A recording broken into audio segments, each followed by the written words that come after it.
Assalamualaikum warahmatullahi wabarakatuh.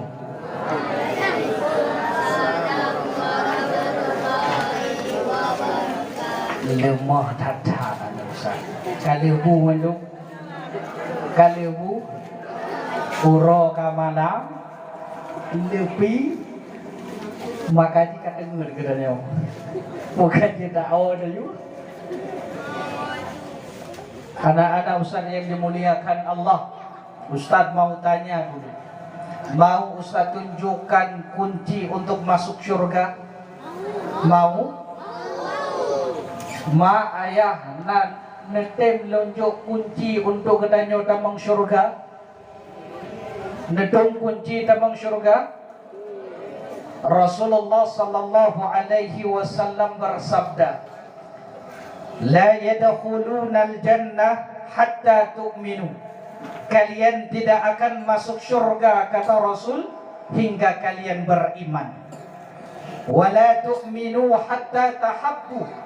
Dan kalian tidak akan beriman, kata Rasul, hingga kalian saling menyayangi. Awala adullukum ala syai' idza fa'altumuhu tahabbtum. Maukah aku tunjukkan satu perkara? Jika kalian melakukan perkara tersebut, maka kalian akan masuk syurga, tanya Rasul. Mau? Afshus salam bainakum. Maka tebarkanlah salam di antara kalian. Ustaz ulangi. Assalamualaikum warahmatullahi wabarakatuh.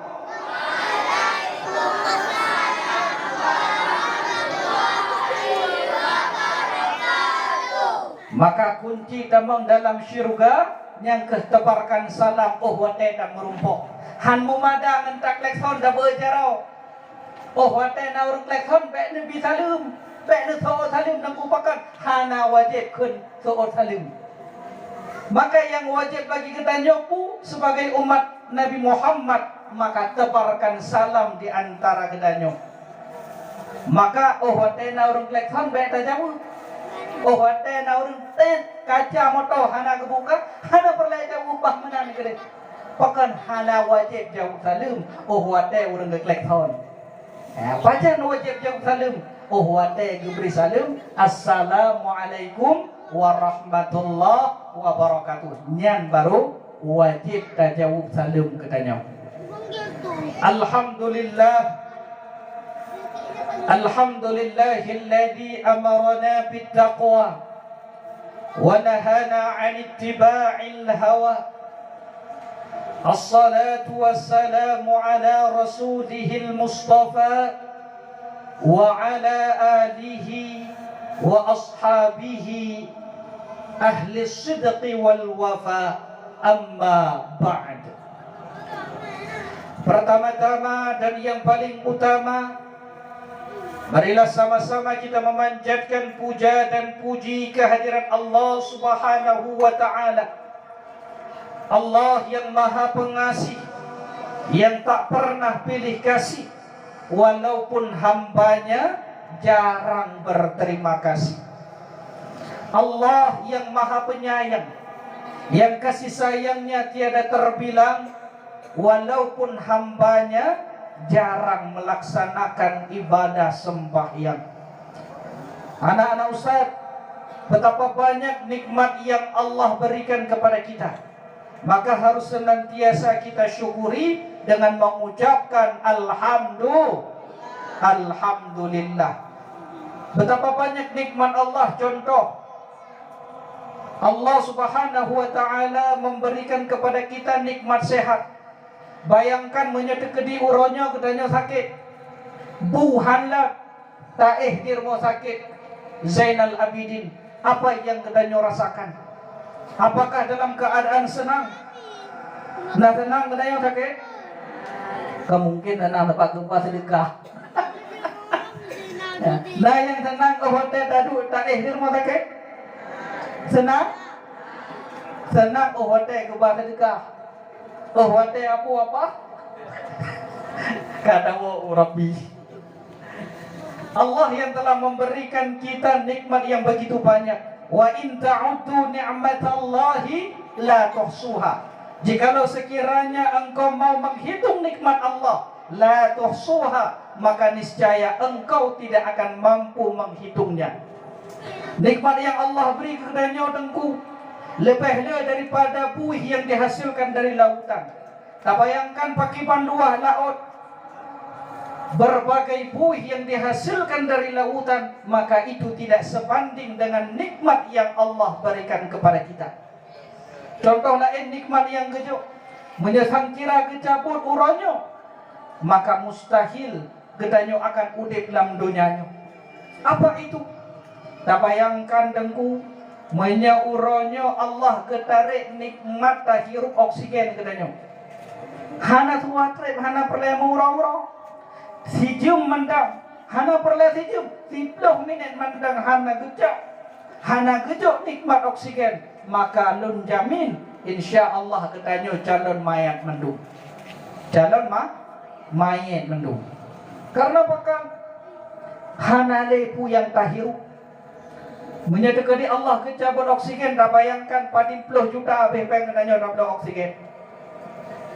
Maka Allah subhanahu wa ta'ala yang maha rahim, yang maha rahman, telah memberikan kita nikmat yang begitu banyak. Maka sudah sepantasnya bagi kita bersyukur dengan mengucapkan Alhamdulillah. Salawat dan salam tiada bosan-bosannya kita hanturkan keharibaan baginda Rasulullah sallallahu alaihi wasallam, yang mana oleh Rasulullah telah berhasil menyusun puzzle-puzzle jahiliyah menjadi suatu lukisan yang kokoh di dalam bingkai ukhuwah Islamiyah. Salam ta'zim ulun tuan kepada kecik Kampung Lam Gelumpang beserta perangkat kampung.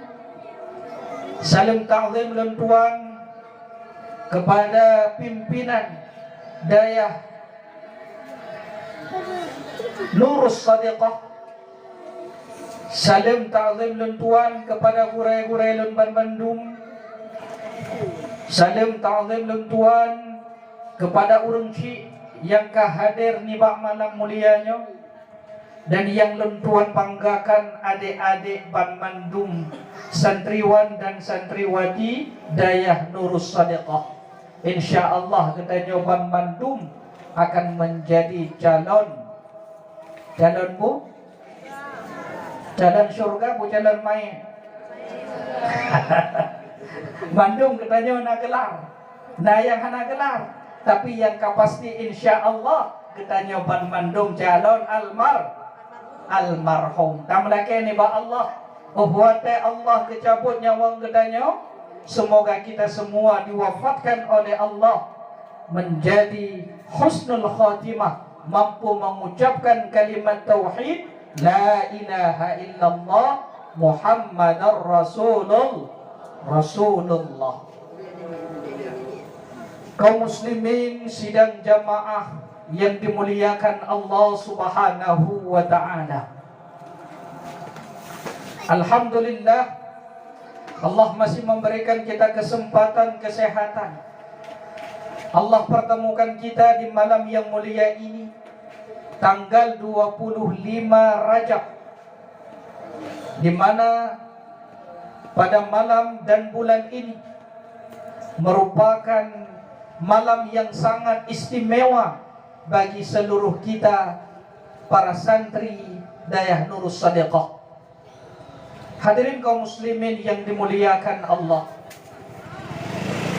di dalam Al-Quran Allah berfirman, Bismillahirrahmanirrahim, Inna iddatash syuhuri indallahi 12 syahran.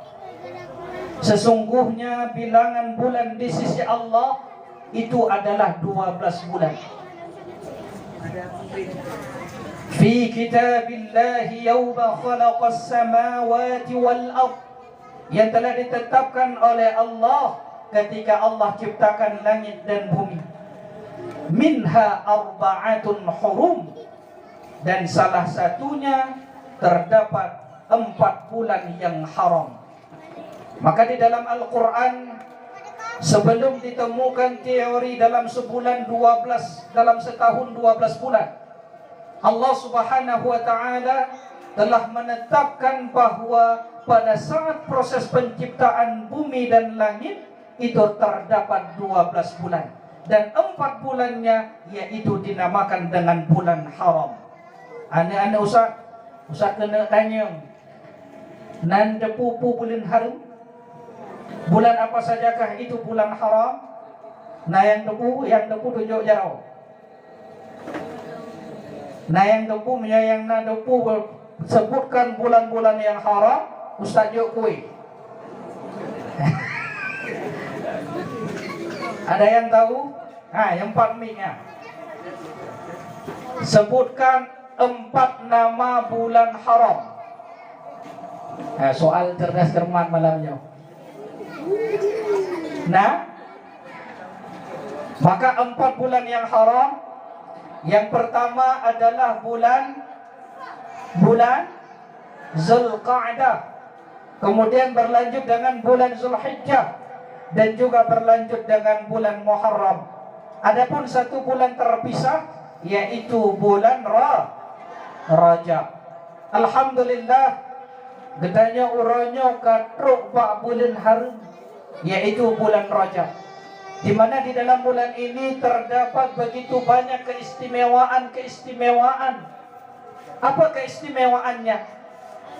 Salah satu keistimewaan di bulan Rajab ataupun bulan-bulan yang haram, yaitu Allah Subhanahu wa Ta'ala melipat gandakan pahala-pahala yang kita lakukan di bulan-bulan yang haram. Tapi bukan hanya pahala yang dilipat gandakan, mak. Apapun yang katanya puput di bulan yang haram, apakah amalan-amalan kebaikan ataupun amalan-amalan keburukan, semuanya dilipat gandakan oleh Allah Subhanahu wa Ta'ala. Menjaganya tak puput amalan kebaikan, maka akan gejok pahala berlipat ganda. Begitu pula sebaliknya, ketika kita melakukan keburukan, melakukan kemaksiatan di bulan yang haram, maka kita juga akan diberikan dosa yang berlipat-lipat. Ada Ustaz na yang hawa damang syurga. Na yang hawa damang syurga. Abu Ummi na yang hawa damang syurga. Maka hawa damang syurga, manfaatkan bulan yang haramnya, manfaatkan bulan Rajabnya untuk menambah pundi amalan-amalan kitanya sebelum kita dipanggil oleh Allah Subhanahu wa Ta'ala. Kaum muslimin sidang jamaah yang dirahmati Allah Subhanahu wa Ta'ala, di dalam bulan Rajab ada satu peristiwa yang sangat dahsyat, peristiwa yang agung yang telah terjadi dan masih diperingati sampai hari ini. Ada Ustaz yang dukubu peristiwa Isra dan Mi'raj. Apa itu Isra dan Mi'raj? Apa itu Isra dan Mi'raj? Di dalam Al-Quran, Allah Subhanahu wa Ta'ala menjelaskan, Subhanalladzi asra bi'abdihi laylan minal masjidil haram ilal masjidil aqsa. Maha suci Allah yang telah memperjalankan hambanya minal masjidil haram ilal masjidil aqsa, dari masjidil haram ke masjidil aqsa. Maka peristiwa Isra itu adalah peristiwa di mana Allah memperjalankan hambanya minal masjidil haram ilal masjidil aqsa. Itu yang dinamakan dengan peristiwa Isra. Hadirin kaum muslimin yang dimuliakan Allah, peristiwa Isra Mi'rajnya, ini peristiwa yang terjadi bukan hanya peristiwa yang terjadi begitu saja, bukan. Karena apa kan? Nah, latar belakang di mana peristiwa Isra Mi'rajnya terjadi. Pakannya naik depu pakan penyebab terjadi Isra Mi'raj. Nah yang tepu, yang pertama, sebelum terjadinya peristiwa Isra dan Mi'raj, Rasulullah sallallahu alaihi wasallam diuji dengan berbagai ujian.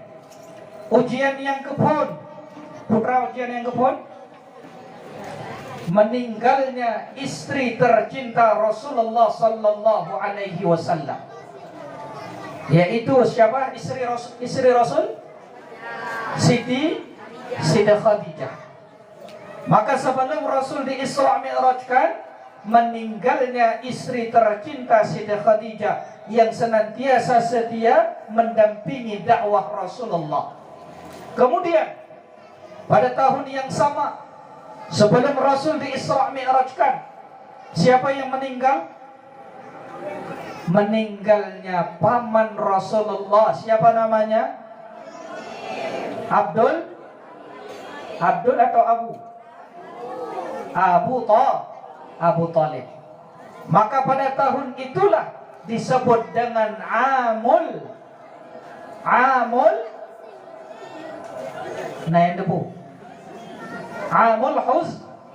Huzni, tahun kesedihan Rasulullah sallallahu alaihi wasallam.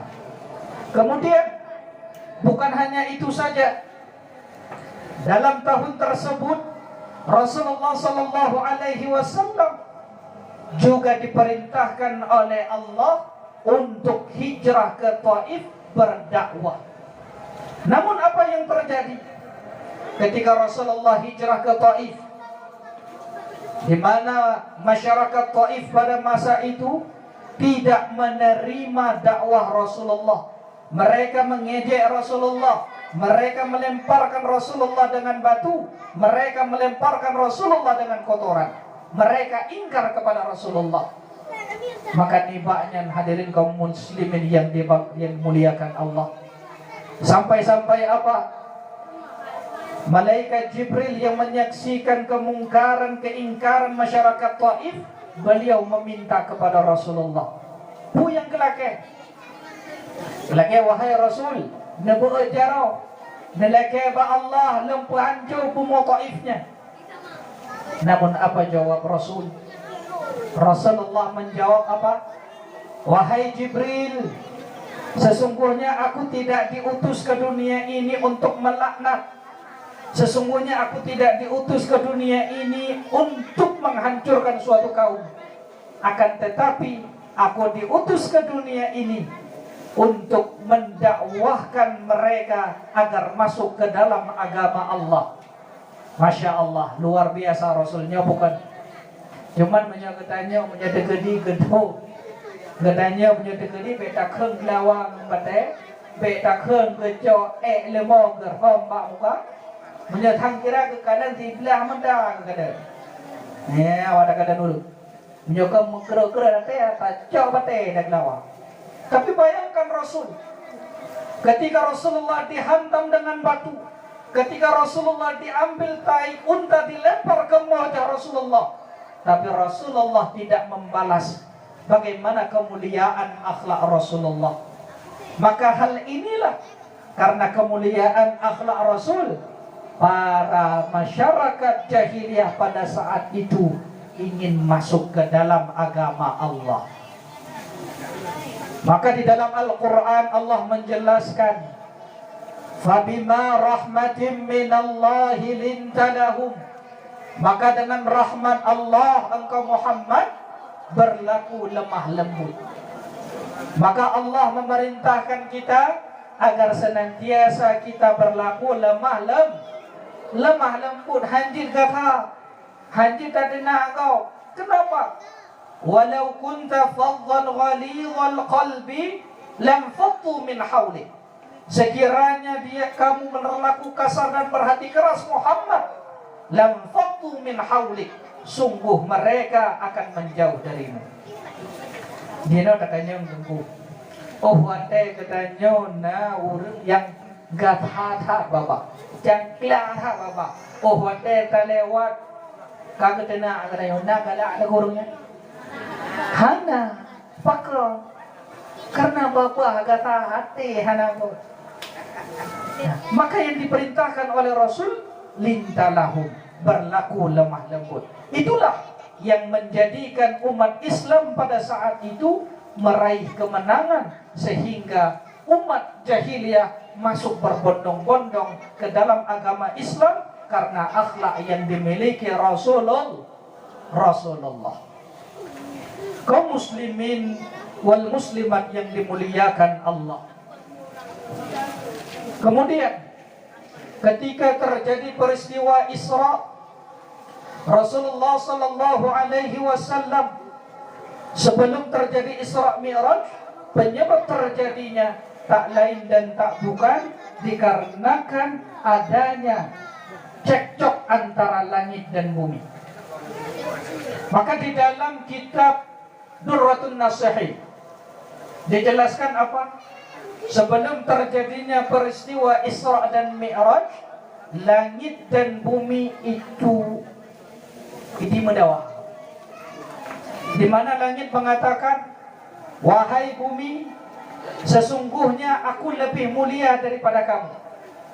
Bumi bertanya, pakam, dikarenakan aku memiliki bintang, aku memiliki bulan dan juga matahari. Kemudian dijawab oleh bumi, wahai langit, sesungguhnya aku lebih mulia dibandingkan kamu. Karena Allah Subhanahu wa ta'ala menciptakan pegunungan, menciptakan lautan yang begitu luas, dan juga pepohonan yang begitu indah. Kemudian dikelam oleh langit, wahai bumi, sesungguhnya aku lebih mulia dibandingkan kamu. Kenapa? Karena aku memiliki Baitul Ma'mur, di mana para malaikat mengelilingiku. Kemudian dijawab oleh bumi. Apa jawab bumi? Apa jawab bumi? Wahai langit, sesungguhnya aku lebih mulia dibandingkan kamu. Kenapa? Karena aku memiliki Ka'bah, di mana umat Islam selalu mengelilingiku. Dan aku juga lebih mulia, kata bumi, karena aku memiliki seseorang kekasih Allah yang tidak ada di langitmu. Siapa itu? Nabi Muhammad. Maka terdiam langit, iri langit. Maka langit berdoa kepada Allah, ya Allah, datangkan, hadirkan Nabi Muhammad menuju ke langitku ya Allah, sehingga aku tidak lagi iri kepada bumi. Maka Allah mengijabah doa daripada langit. Maka pada tanggal 27 Rajab di tahun ke-10 kenabian, Allah perintahkan malaikat Jibril untuk mengisra mi'rajkan Nabi Muhammad.